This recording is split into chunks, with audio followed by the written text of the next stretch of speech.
Tribunan, saya sekarang berada di Konekplein atau lapangan besar di depan bekas kantor Gubernur Jenderal VOC pada masa silam, atau yang juga disebut sebagai Stadhuis atau kantor gubernur yang pernah digunakan oleh perwakilan Jawa Barat di daerah ini. Ini letaknya ada di kota tua Batavia. Di gedung besar di belakang inilah yang mirip dengan istana di Amsterdam pernah berkuasa para gubernur jenderal VOC Belanda yang menjadi perwakilan Serikat Dagang Belanda di Asia Timur Raya. Ya. Mereka mendirikan pemerintahan Hindia Belanda, dan di tempat inilah Jan Pieterszoon Koen membangun kota, mendirikan pusat kekuasaan, benteng dan sebagainya pada 1619. Dan berikutnya dia mendapatkan banyak sekali tantangan, baik dari luar negeri, dari Portugis, dari Inggris, dan terutama dari pasukan Jawa di bawah pemerintahan Sultan Agung Hanyokrokusumo. Daerah ini pernah digempur habis pada tahun 1628 dan 1629. Dua serbuan itu mengakibatkan kerusakan yang luar biasa bagi Batavia, dan pada serangan kedua Sultan Agung menggunakan taktik membendung kali Ciliwung yang merupakan sumber air utama bagi kota Batavia, dan ini mengakibatkan wabah besar kolera, tipes, disentri di Batavia, dan konon ini yang menyebabkan Jan Pieterszoon Koen meninggal dunia pada 21 September 1629. Jenazahnya kemudian dikebumikan di komplek Stadhuis ini sebelum dibangun ulang, dan kemudian dipindahkan ke komplek Gereja Tua Belanja di sisi barat yang sekarang jadi Museum Wayang. Saya berada di jantung pusat pemerintahan Batavia.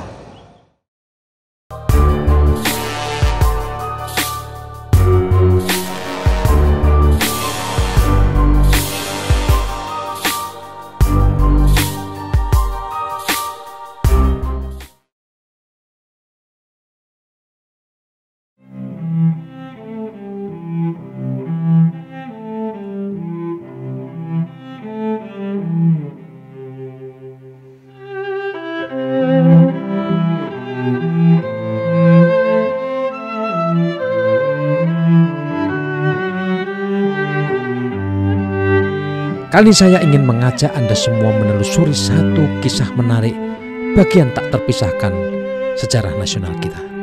Kita mulai dari titik di depan bangunan bekas Stadhuis atau Balai Kota di Kota Tua, Jakarta. Ini adalah jejak pusat kekuasaan imperialisme dan kolonialisme Belanda di Nusantara. Kawasan ini berulang kali melampaui pergolakan hebat, pasang surut dan perubahan di sana-sini seiring perkembangan zaman. Satu di antara yang menarik dalam perjalanan sejarah Batavia adalah kisah tewasnya Jan Pieterszoon Koen. Tokoh muda kelahiran Hoorn, Belanda bagian utara, yang karirnya melesat cepat ini dikenal sangat kejam. Namun dia dikenal pula sebagai pendiri kota Batavia setelah armadanya menaklukkan Jayakarta. Kematiannya tergolong cepat dan misterius. Ia tewas 4 hari setelah istrinya melahirkan dan putrinya tak tertolong. Sungguh kematian tragis di keluarga muda ini. Kalangan Jawa pernah menyebut sosok ini sebagai Mur Jangkung. Jangkung bisa bermakna tubuhnya memang jangkung atau tinggi sebagai sosok orang Eropa. Bisa juga pengucapan lidah Jawa saat menyebut Jan Koen. Jan Pieterszoon Koen sangat populer pada masanya sebagai gubernur jenderal dan pemimpin Serikat Dagang Belanda atau VOC di Batavia. Nama besarnya mungkin hanya bisa disaingi Herman Willem Daendels, gubernur jenderal VOC, pencipta sistem tanam paksa atau kultur stelsel. Jan Pieterszoon Koen meninggal di Batavia bertepatan pengepungan Batavia tahap kedua oleh pasukan Mataram yang dipimpin Tumenggung Suro Agul-Agul. Pada 17 September 1629 Masehi, Jan Pieterszoon Koen masih menginspeksi pasukan yang bersiaga menyongsong kehadiran tentara Jawa. Namun tiba-tiba pada malam 20 September atau 3 hari kemudian, Jan Pieterszoon Koen jatuh sakit. Dini hari 21 September 1629 ia diumumkan meninggal dunia. Sebab kematiannya tidak pernah disebutkan. Belanda menyatakan Koen meninggal hanya karena sakit.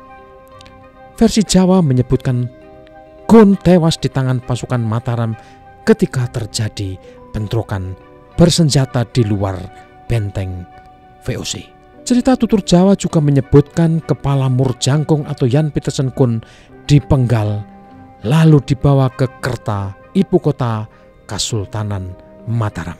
Kepala Jan Pieterszoon Koen ditunjukkan ke Sultan Agung sebelum kemudian ditanam di bawah anak tangga makam raja di Imogiri.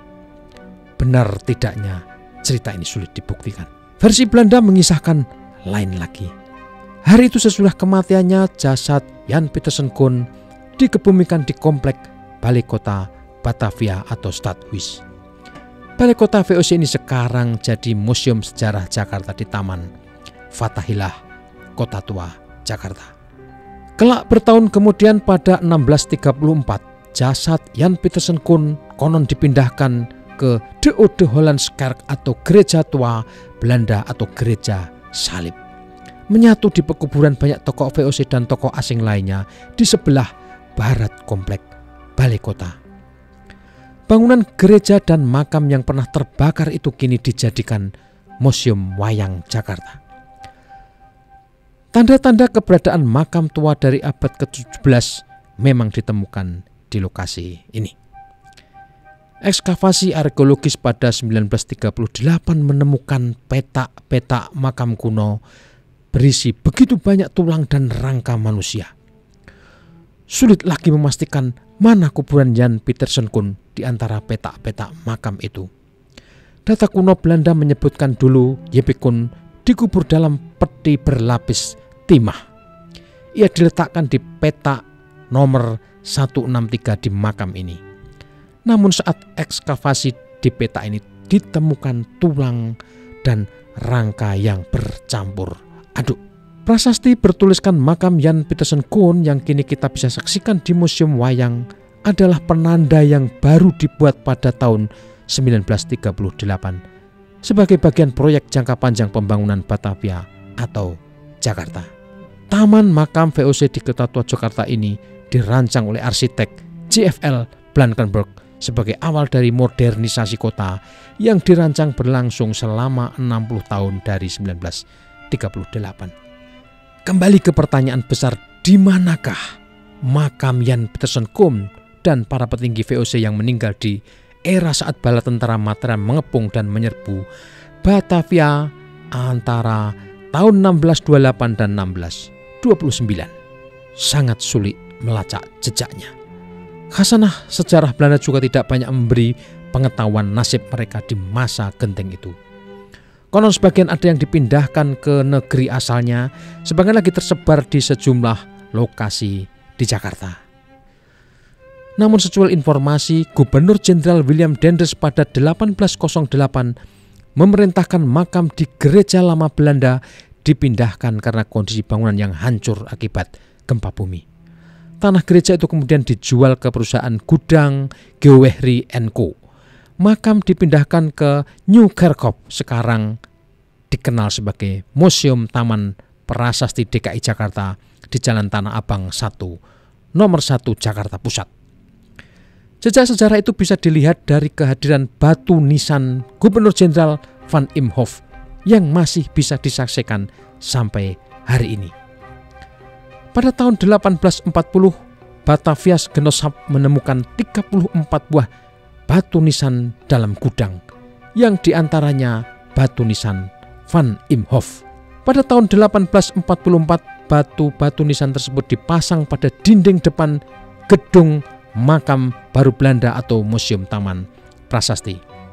Gudang Geowehry & Co pada 1837 dibeli Yayasan Oud Batavia. Setelah direnovasi, gedung ini pada 22 Desember 1939 diserahkan ke Het Batavia's Genootschap. Gubernur Jenderal Hindia Belanda terakhir, Esterladius Warmoldus Lambertus Tjarda van Stekenbok-Stachouwer, menyaksikan serah terima ini. Batu nisan Van Imhoff yang sudah dipasang di Kerkhof Tanah Abang 1 kemudian dipindahkan lagi ke gedung ini. Pada 1970 gedung ini diresmikan Gubernur DKI Ali Sadikin sebagai Museum Wayang DKI Jakarta. Lantas bagaimana dengan makam-makam yang ternyata masih ditemukan pada 1938 di area Museum Wayang yang sekarang ini? Siapakah mereka ini yang dikuburkan secara acak di lokasi ini?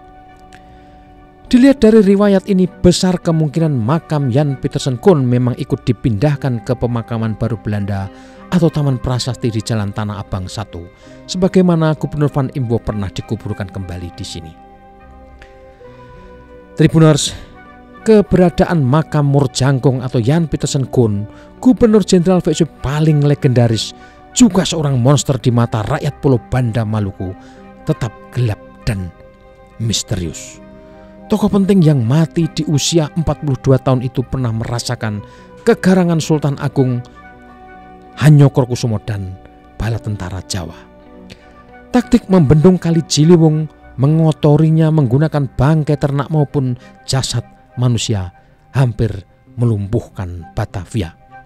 Wabah kolera, disentri, tifus menyambar nyawa banyak orang Eropa dan konon dipercaya termasuk yang merenggut nyawa Jan Pieterszoon Koen. Pemirsa, saya sekarang berada di Museum Wayang di kawasan Kota Tua, Jakarta, dan di belakang saya ini terdapat prasasti atau penanda yang menyebutkan bahwa Jan Pieterszoon Koen, Gubernur Jenderal VOC, dimakamkan di tempat ini. Tetapi ini mengalami banyak perubahan, ya. Artinya ini dulu adalah kawasan gereja tua di masa Batavia di bawah kuasaan VOC, kemudian hancur, kemudian dijadikan bangunan perusahaan dan kemudian dibangun lagi. Tetapi ini tidak menunjukkan perubahan sejarah bahwa di tempat inilah, di komplek gereja tua lama ini adalah juga makam yang sangat bersejarah. Tetapi kita tidak bisa menemukan lagi di mana letak makam atau persisnya jenazah Jan Pieterszoon Koen itu dimakamkan.